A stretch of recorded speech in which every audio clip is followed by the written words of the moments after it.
Hola, ¿qué tal? Bienvenidos a África 7 días, el programa semanal de France 24 sobre la actualidad del continente africano. Yo soy Andrés Mesa Muñoz y a continuación los titulares.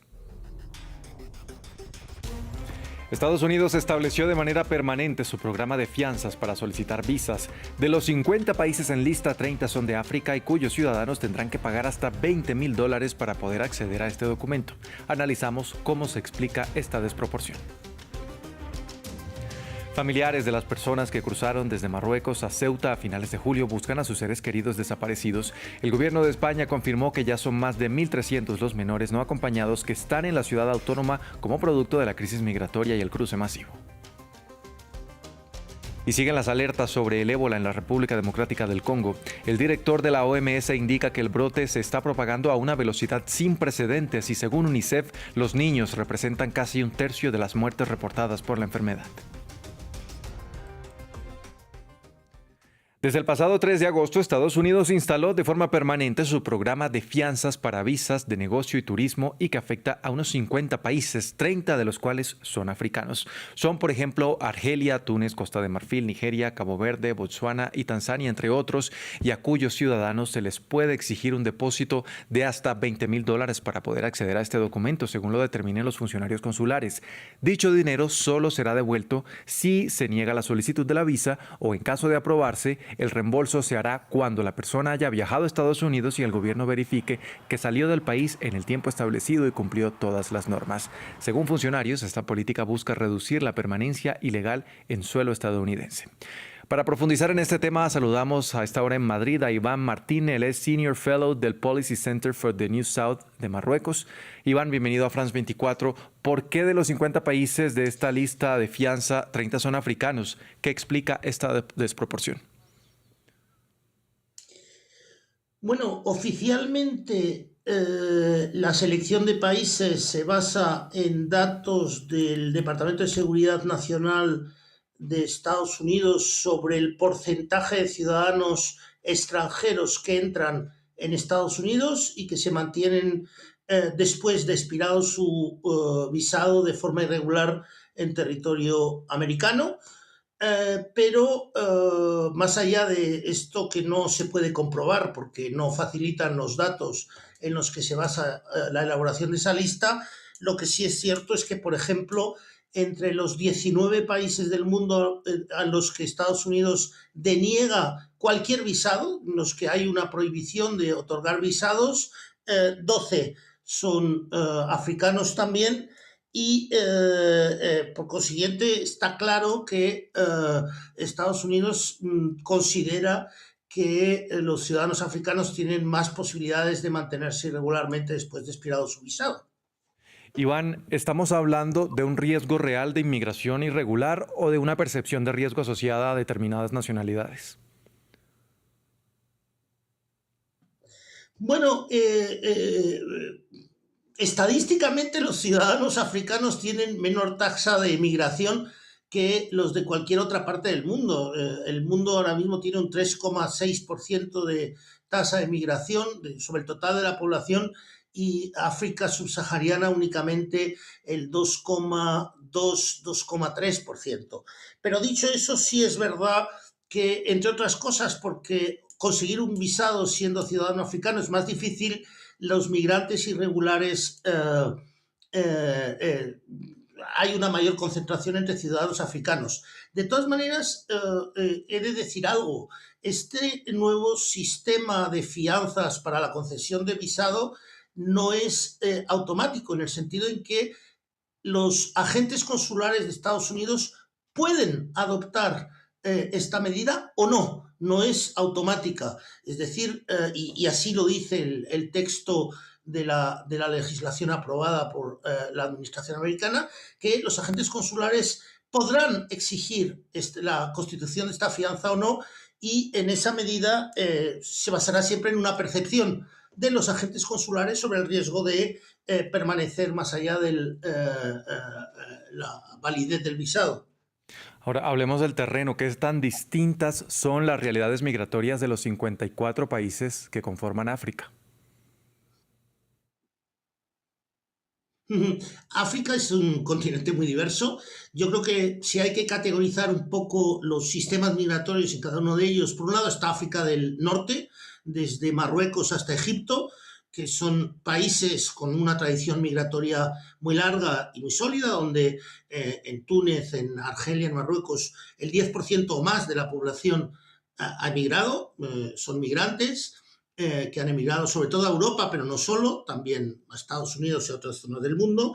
En segundo lugar, hay una serie de países que son de inmigración neta. Estoy pensando, por supuesto, en Libia, que a efectos migratorios es casi como un país del Golfo, aunque ahora mismo se encuentre en pleno conflicto civil, pero también Sudáfrica, que tiene una población inmigrante muy importante, con problemas similares a los de los problemas europeos, de racismo, de migración irregular, etcétera. Gabón, por ejemplo, y hay otros varios países que son de inmigración. Y luego el resto de los países son países de emigración neta, pero también de emigración entre sí, entre Costa de Marfil y Burkina Faso, entre Etiopía y Kenia. Hay numerosos países que, o entre Nigeria y Benin, etcétera. Entonces, yo creo que esos son los tres principales grupos de países desde el punto de vista migratorio en África. Bueno, ¿y quiénes realmente quedan excluidos con una fianza de hasta $20,000? Porque es mucho dinero. Bueno, en primer lugar, yo creo que la mejor respuesta a esa pregunta son las estadísticas que tenemos del último año. El sistema se estableció con algunas diferencias con respecto al sistema actual en agosto de 2025 y entre agosto de 2025 y julio de 2026 ha habido una caída de las solicitudes de visado del 83% en los países afectados por esta medida de constitución de una fianza, es decir, excluye a una gran parte de los solicitantes de visado que han estado viajando a Estados Unidos hasta ahora. Lo que hace es incrementar el coste, una fianza de 10, 15.000 o 20.000 dólares, que es lo que establece la legislación americana.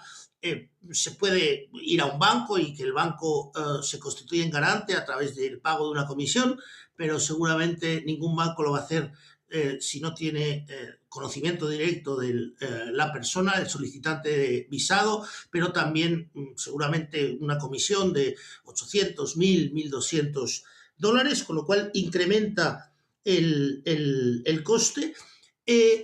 Algo que, otra medida que se conoce menos que ha adoptado el gobierno, la administración de Donald Trump, que consiste en reducir el número de embajadas o consulados en los que se puede presentar una solicitud de visado. Hasta ahora había unos 50 en el conjunto del continente africano y ahora han quedado reducidos desde el pasado mes de junio a 20 en todo el continente americano, con lo cual los otros países tienen que viajar físicamente a uno de esos 20 lugares para obtener un visado. En todos los casos lo que se hace es incrementar mucho el coste y excluir a los más pobres y a las clases medias de África de un posible viaje a Estados Unidos. Iván, y finalmente, Estados Unidos quiere estrechar o dice que quiere estrechar los lazos con África en contrapeso a China o Rusia, por ejemplo. ¿Hay una contradicción entre ese objetivo y dificultar la movilidad de ciudadanos africanos?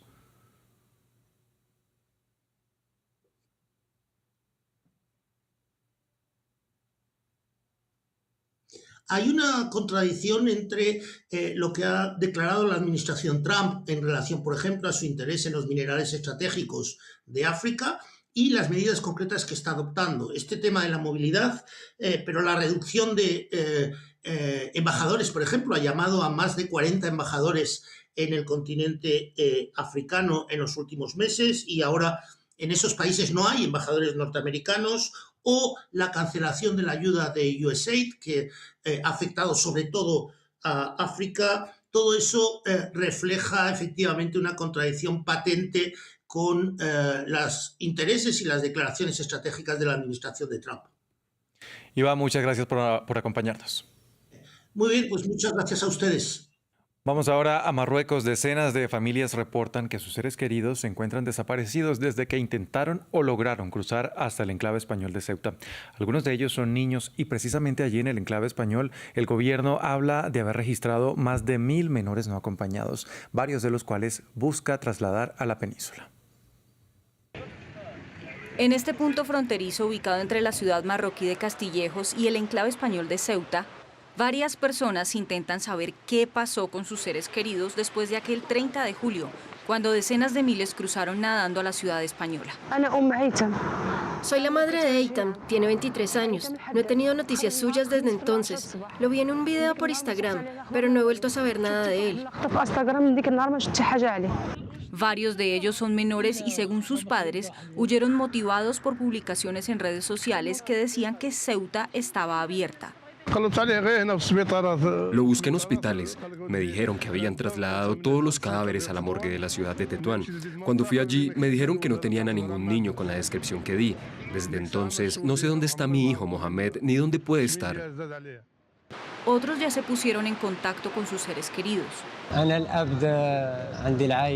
Me llamaron y me dijeron, padre, nos llevaron al médico.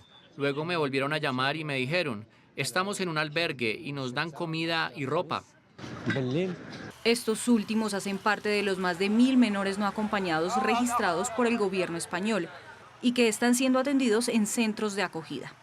Hemos dado prioridad a los perfiles más vulnerables, esto es niñas, y estos son niños y niñas menores de 13 años, que hay un volumen importante. El perfil migratorio ha cambiado con respecto a lo que sucedió en el año 2021. Han llegado más niñas no acompañadas, han llegado más niños muy pequeños, de corta edad. La ministra de la Juventud confirmó el reporte de niños durmiendo en las calles ceutíes y otros han acudido a registrarse en la comisaría. Mientras el gobierno discute la posibilidad de repatriación y reunificación familiar, algunos serán trasladados a la península, lo que no ha caído bien en la extrema derecha. Y finalizamos en la República Democrática del Congo. No cesan las alertas por la situación del ébola. La Organización Mundial de la Salud reiteró sus preocupaciones sobre la rapidez con la que se está propagando el brote a 5 provincias que fue declarado en mayo. Su director, Tedros Adhanom Ghebreyesus, instó a la vigilancia comunitaria después de que los casos hubieran superado los 4.000, al tiempo que la UNICEF reveló que los niños representan casi 1/3 de las muertes por la enfermedad. Creo que una de las cosas que distingue a este brote es su velocidad sin precedentes. Se está propagando muy rápido y no puedo ocultarles mis sentimientos. Tal vez sería mejor expresarlos adecuadamente. Estoy profundamente preocupado por la situación sobre el terreno. Además, tenemos muertes comunitarias, el 80% de ellas fuera de nuestra lista de contactos. Es decir, mueren antes incluso de que sepamos que están enfermos o que tienen ébola. Hasta aquí este episodio de África 7 días. Gracias por acompañarnos.